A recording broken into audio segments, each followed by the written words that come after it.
Assalamualaikum warahmatullahi wabarakatuh. Alhamdulillah rabbil alamin. Wassalatu wassalamu ala asyrofil anbiya'i wal mursalin sayyidina Muhammad wa ala alihi washabihi ajmain. Amma ba'du.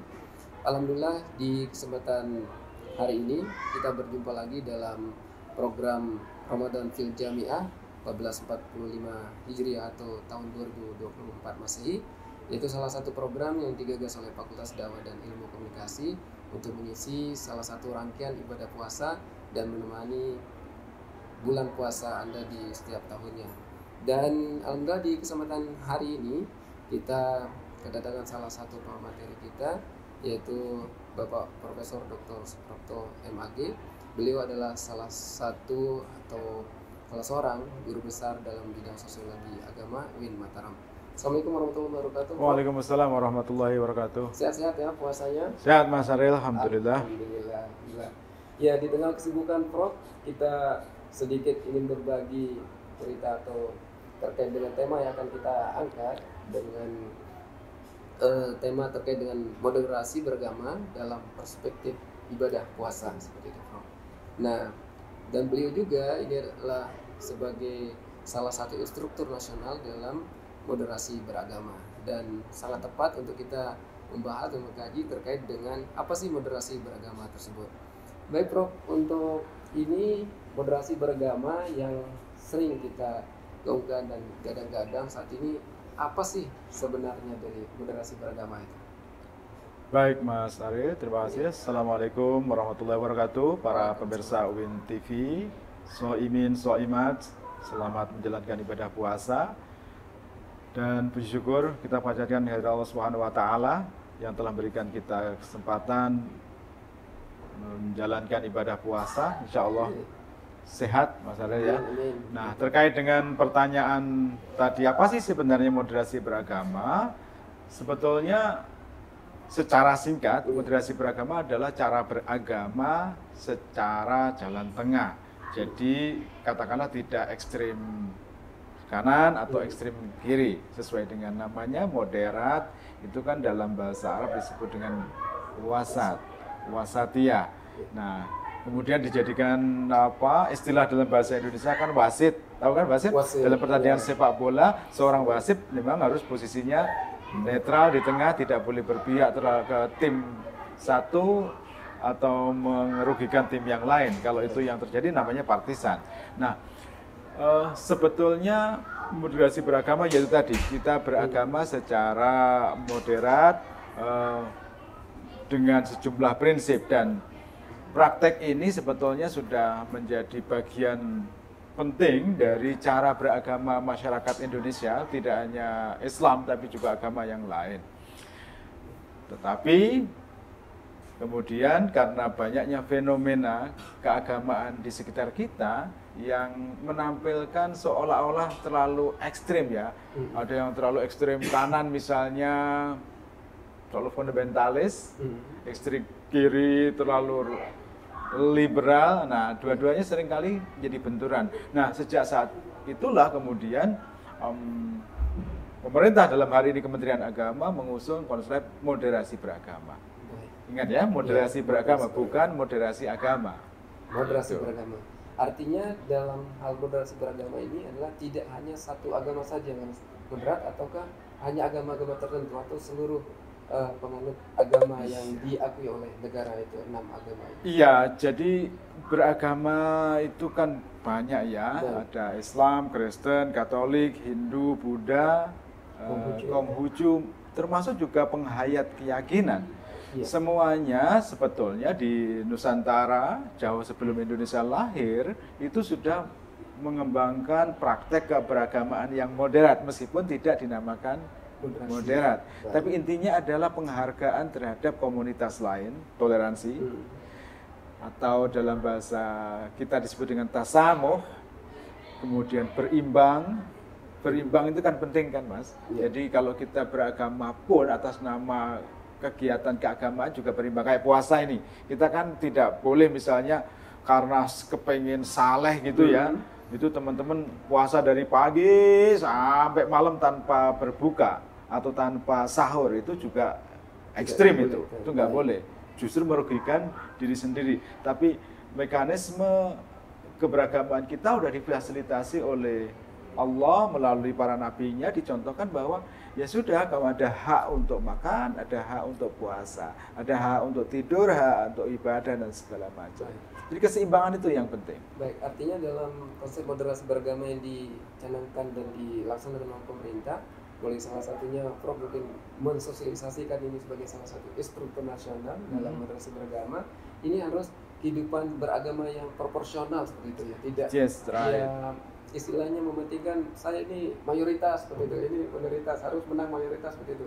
Bagaimana, exactly, persis seperti itu. Jadi jangan mentang-mentang mayoritas itu kemudian melakukan diskriminasi terhadap minoritas. Jadi semua warga negara di hadapan hukum Indonesia sama, tidak ada diskriminasi. Maka dulu konsep awal moderasi beragama ini kan cara beragama di ruang publik. Maka ada 4 unsur yang harus dilakukan saat itu ya. Konsep pertama adalah cinta tanah air, kemudian anti kekerasan, toleransi, dan hormat atau rahmat terhadap budaya lokal. Nah, kemudian disempurnakan lagi, banyak dari kalangan MUI juga memberikan masukan, kemudian dari sekian kali seminar segala macam, termasuk misalnya prinsip adil, berimbang, terus kemudian kemaslahatan umat. Intinya hubungan yang kita bangun dalam beragama ini bukan semata-mata hablum minallah, tapi juga hablum minan nas.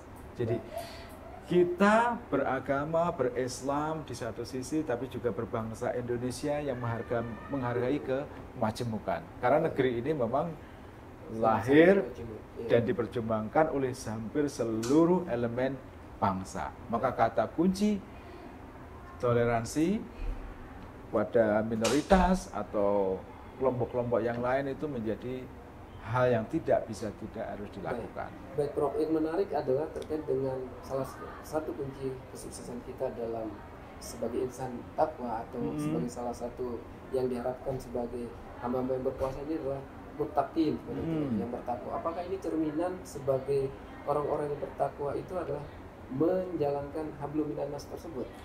Betul Mas Ari. Jadi ending dari puasa itu kan buahnya nanti kita menjadi kalangan yang muttaqin, orang-orang yang bertakwa. Orang bertakwa itu ya orang yang menurut saya yang paripurna ya, insan kamil, yang tidak hanya mampu mengembangkan hubungan baik dengan Tuhannya, tapi jahat sama lingkungannya, itu nggak bisa. Nah, Islam sebetulnya agama yang sangat concern terhadap urusan sosial. Ada banyak ibadah-ibadah personal, itu kalau kita langgar, itu sanksinya sosial. Misalnya ya, orang nggak bisa puasa, sakitnya agak lama ya, berat, ya. Mau ganti juga berat, itu gantinya adalah dengan bayar fidyah. Kalau dia nggak mau bantu puasa, apa misalnya nggak bisa puasa lagi harus bayar fidyah. Orang haji, kalau melanggar apa, itu harusnya salah satu ketentuan haji harus bayar dam, dan damnya itu menyembelih kambing misalnya. Kambing untuk siapa? Ya untuk sosial juga kan. Nggak bisa dibalik misalnya. Oke, saya nggak mau berzakat, tapi saya ganti dengan puasa 6 hari atau sholat sekian hari. Itu nggak bisa dibalik. Itu artinya apa? Kita ini komplit, ada dimensi personal, spiritual, tapi juga dimensi sosial, komunal, dan seterusnya. Bahkan ini termasuk juga, kalau saya itu suka menggambarkan hubungan kita itu segitiga ya. Ada hubungan dengan Tuhan, kemudian dengan manusia, dan juga alam. Ya, jadi berbakti kepada Tuhan, baik sesama manusia, dan melindungi alam semesta. Karena kita khalifatullah fil ardi. Itu. Iya. Dari konsen kita yang untuk moderasi beragama sejauh ini, selama ya walaupun di awal-awal dari pendahulu atau father kita di kebangsaan kita dikukuhkan oleh dari beragam kultural atau etnik dan juga agama seperti itu. Nah, apakah ini bagian dari pengembangan yang saat ini sudah mulai agak luntur atau mulai dilupakan oleh generasi, terutama mohon maaf ini generasi Z mungkin kemungkinan yang menjadi sasaran untuk moderasi beragama ini, ataukah semua kalangan? Iya, jadi karena ini sudah menjadi bagian dari program nasional masuk dalam RPJMP ya, itu sekarang bahkan sudah keluar peraturan presiden nomor 58 tahun 2023 yang mengamanahkan bahwa mainstreaming moderasi beragama itu berlaku di semua kementerian dan lembaga.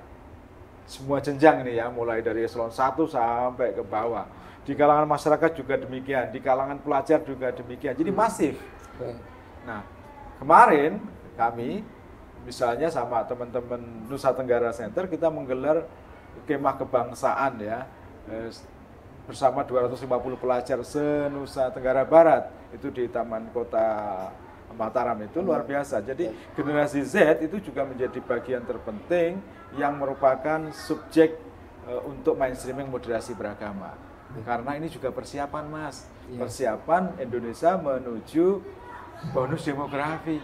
Tahun 2028-2030 nanti kan jumlah penduduk usia produktif yang itu tentu saja generasi Z ini lebih banyak ketimbang non produktif.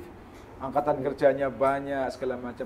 Nah, salah satu persiapannya adalah memantapkan bagaimana cara beragama yang sehat dan dewasa. Jangan sampai masyarakat Indonesia yang terkenal sebagai masyarakat yang religius ini justru melakukan tindakan-tindakan yang kontraproduktif dan mencederai nilai-nilai luhur agama, apapun agamanya. Yang menjadi catatan penting di sini kan moderasi beragama ini kan lingkup seluruh agama dan kepercayaan seperti itu ada di Indonesia, Prof. Cuman di satu sisi memang ada sebagian masyarakat kita, terutama yang Muslim misalnya, ada salah satu ayat yang lakum dinukum waliyadin itu seperti itu. Batasannya seperti apa dalam konsep kita hablum minan nas itu? Apakah tidak boleh mencampur adukkan akidah atau tauhid itu seperti apa agar lebih ke depan, oh ini agamamu, ini agamaku. Kalau sekarang lagi viral itu ya terutama karena lagi musim puasa mungkin yang lagi ini kita intermezzo sedikit terkait dengan salah satu pastor ya di salah satu kebaktian gitu, kalau lagi berburu takjil, oh ya kami itu paling toleran, tapi kalau berburu takjil kami paling duluan. Oh itu ya. Iya baik seperti itu. Ya. Nah, dengan batasan-batasan seperti itu untuk tidak mengganggu ke ranah agama sebagai tauhid seperti itu, seperti apa gitu. Jadi gini, kalau untuk tadi itu ya berburu takjil itu lagi viral memang kan. Saya justru menunjukkan itu bagian dari keberkahan Ramadan. Jadi Ramadan itu rahmat bagi semesta, semua orang bisa bergembira menyambut Ramadan tiba dan it is not a problem, jadi bukan satu hal yang baru. Nah, jadi mengapa ini penting? Karena kita berharap moderasi beragama itu menjadi bagian yang sebetulnya di keseharian kita dalam beragama ini harus kita jalankan. Semua agama tentu saja bukan hanya Islam. Jangan sampai kemudian seolah-olah ini hanya berlaku untuk Islam. No, ini berlaku untuk semuanya. Di saat pelatihan training of trainer, terus kemudian instruktur nasional itu ya hampir semua perwakilan agama ada. Karena memang problem ekstremitas dalam beragama itu bisa di mana saja. Tidak hanya di satu agama. Radikalisme, terorisme juga demikian. Intinya apa? Ayo kita kembalikan marwah agama yang sudah baik di negeri ini dan kalau perlu kita ekspor ke luar negeri sebagai bagian dari cara beragama yang ramah. Islam itu kan agama ramah, bukan agama marah. Jadi kalau mengajak itu prinsipnya mendidik, bukan menghardik, merangkul, bukan memukul. Nah, semoga puasa ini menjadi bagian penting dari mempercepat proses moderasi beragama itu. Gitu ya. Ya, terkait dengan ini sebelum di ujung acara nanti, Prof, moderasi beragama ini kan bagian dari program penting pemerintah terus digaungkan. Dan juga hampir semua stakeholder harus terlibat di situ. Nah, peran kita sebagai generasi muda, kemudian mahasiswa-mahasiswi kita di Mataram dan lingkup luarnya, di luar dari pendidikan itu apa yang mengambil peran penting untuk bisa mensukseskan moderasi beragama. Kalau di kalangan mahasiswa tentu perguruan tinggi keagamaan Islam baik negeri maupun swasta itu telah membuat semacam kurikulum yang di dalamnya menganjurkan bahwa praktek moderasi beragama yang baik ini harus dijalankan. Nah, untuk stakeholder yang lain, Pemda juga nanti akan secara berjenjang melakukan pelatihan-pelatihan karena ini harus lintas kementerian. Terus kemudian untuk masyarakat umum banyak, ada bisa jadi pelopor, jadi penggerak begitu. Termasuk kalangan Gen Z yang sudah saya bilang sebagai digital native itu, yang sehari-harinya menggunakan sosial media, gadget, bisa menjadi bagian penting dalam mempromosikan, mensosialisasikan konsep moderasi beragama, tentu dengan cara-cara yang lebih kreatif, inovatif, khas kaula muda gitu. Nah, itu menarik sekali. Iya, mohon maaf Prof, karena ini sudah di batas penghujung perjumpaan kita di Ramadan Film ya. Tetapi memang sangat menarik ini dan memang 1 jam sebenarnya kurang, apalagi ini cuma hanya 15 menit Prof. Ya, ya.